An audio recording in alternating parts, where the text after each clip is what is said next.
Hello, hello, hello.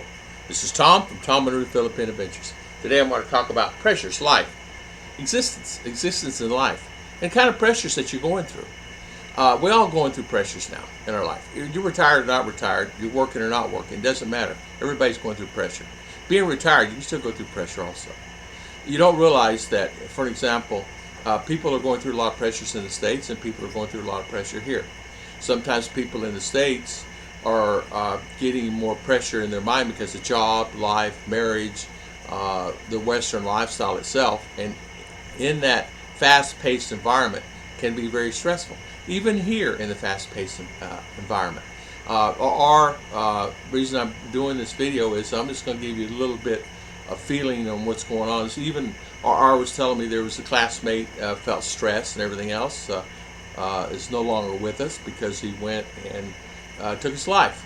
So, because he felt the stress and pressures here in the Philippines.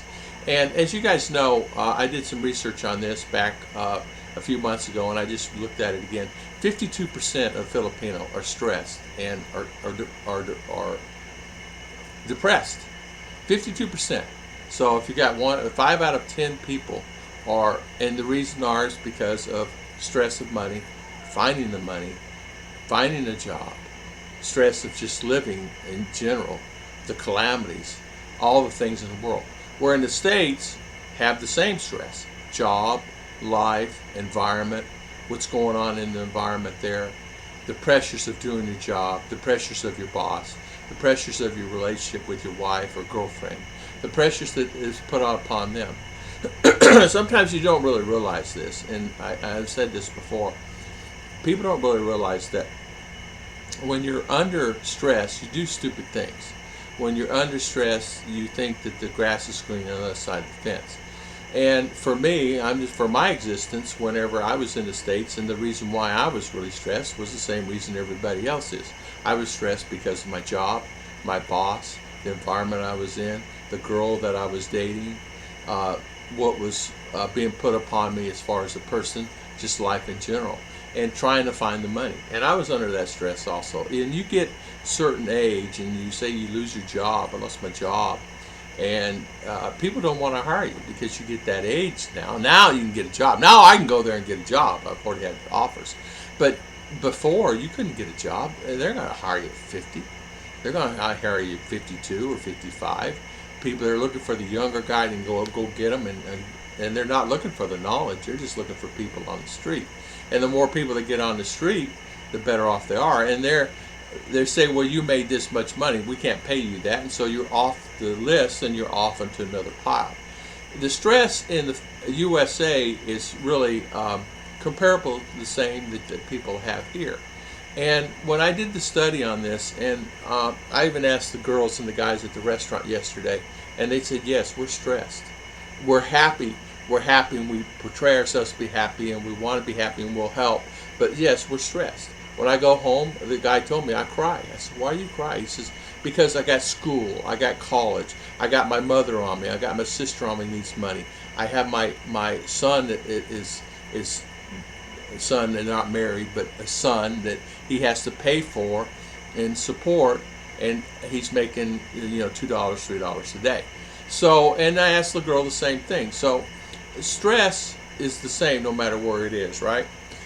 And I noticed that even when I was there, I took things for granted a lot. I got up, got my coffee, I threw it in the Keurig, I pushed a button, the aircon's running, I'm enjoying myself, sat down and have a cup of coffee, watched a little bit of the news, and I do whatever I wanted to do, and then head to work.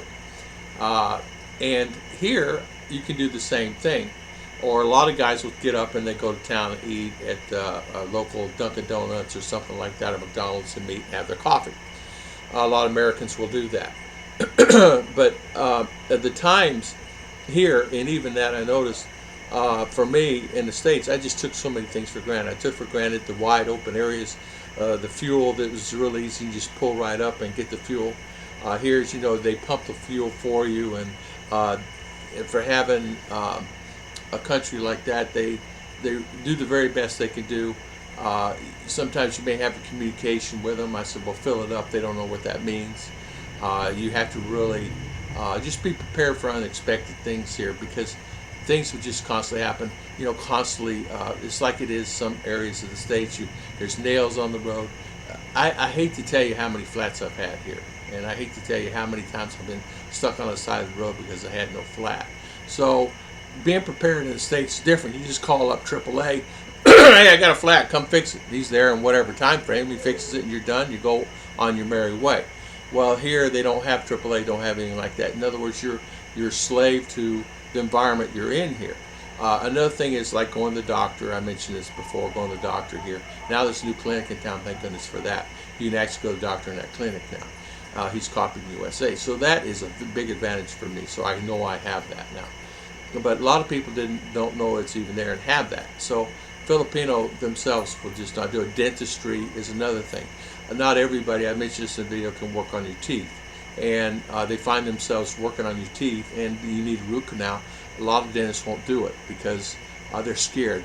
Last time they did one was when they were in a school to do it. So they will refer you to someone else with more experience, or you may have to go to a bigger city to get those things done. And we're finding that seems to be the route that we're headed, into a bigger, broader area.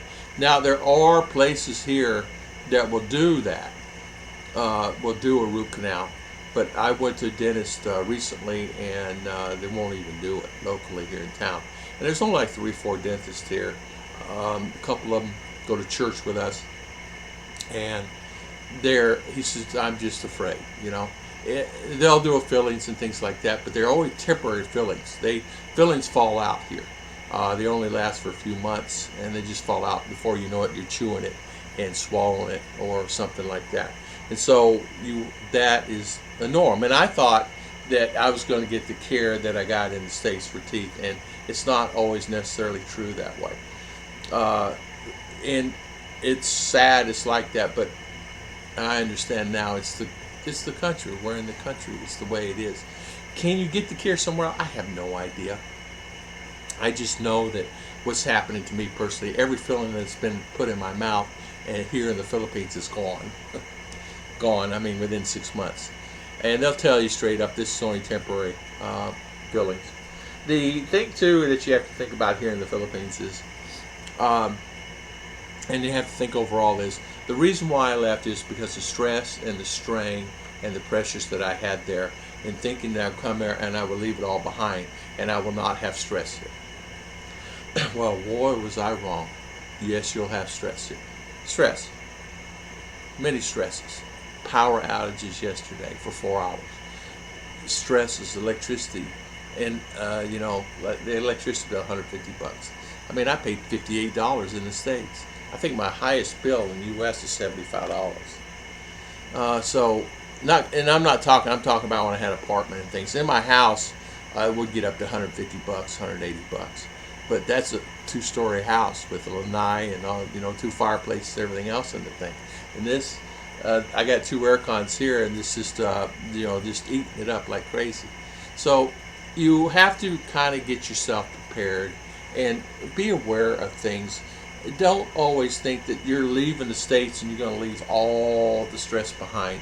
And the stress is going to follow you. Not finding the right tools to do a job, not finding the right pliers, not finding the right screws to finish the job, not finding the right wood. As you know, I had to replace some flooring here in the house because the leak behind the earthquake caused the leak. And finding the right wood took us 3 weeks to find the wood. The standard cellulite wood, just the standard wood. They had plywood, they had marine plywood, but I wanted a special. This is called Terraplex wood, and that's what I wanted for my floor. Sturdy, strong, won't wobble, anything else. 3/4 inch. And the thing that, like I said, the tools, eye care, things like that is cheap, but then again too, you may have to go back again and get your eyes tested again within a certain period of time, because Ruth and I bought her some $150 frames, $150, and they broke within a week. So it's all fake, a lot of fake.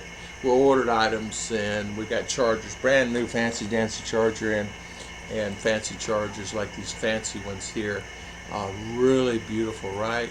Well, they're fake and they don't work. And this one we bought, it cost me $10 and it doesn't work.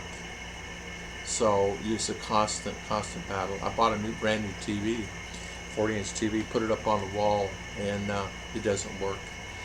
So you just have to really be prepared for stuff. In the States, you can just grab it and take it back. So you're gonna miss the convenience. You're gonna miss the ease of getting the food. You're gonna miss maybe the ease of going out, getting a Subway when you want to get a Subway, unless you live in the city. But even going to Subway here, they don't have all that you have in the States. The tomatoes are not the fresh tomatoes, and the lettuce, and even the onion. There's no yellow onion. You couldn't even get a guy was telling me, I tried to go in there, he said it only had 2 meat. I said 2 meats. Yeah, they had a fake turkey that's not even 1/10 close to ours, and then had some type of ham that was like Canadian ham. He said, it's just horrible. He said, I'm paying the money for that. So you have to really kind of be prepared for that. Unless you're flexible and don't have that flexibility and have that flexibility to do things like that, I would probably rethink and just stay here for a period of time and then stay there for a period of time and stay here for a period of time and then stay there for a period of time, and have the flexibility going back and forth so you can enjoy your life without having the stress. Don't do what I did. Of course, COVID ruined me. In 2018, I had applied for USCIS, paid $1,500 for Ruth and our arm. COVID hit, and everything was in stop completely. And so nothing was processed, nothing went. They were waiting on paperwork for me. I didn't do anything, thinking that it's not going to happen and everything else because of COVID. Anyway, we started back up again. And if I just processed that, we'd probably be sitting in the States with my girls. So, and I wanted to be snowbird, come here for 2-3 months and go there for 9 months. Come here 2-3 months and live there for 9 months. So we got that squared away now. So I want to thank everybody for always watching my videos. I just want to talk about this a little bit and kind of give you my idea on things. Thank you so much for always watching my videos. God bless everybody. I'll see you guys next time on Tom and Ruth Philippine Adventures.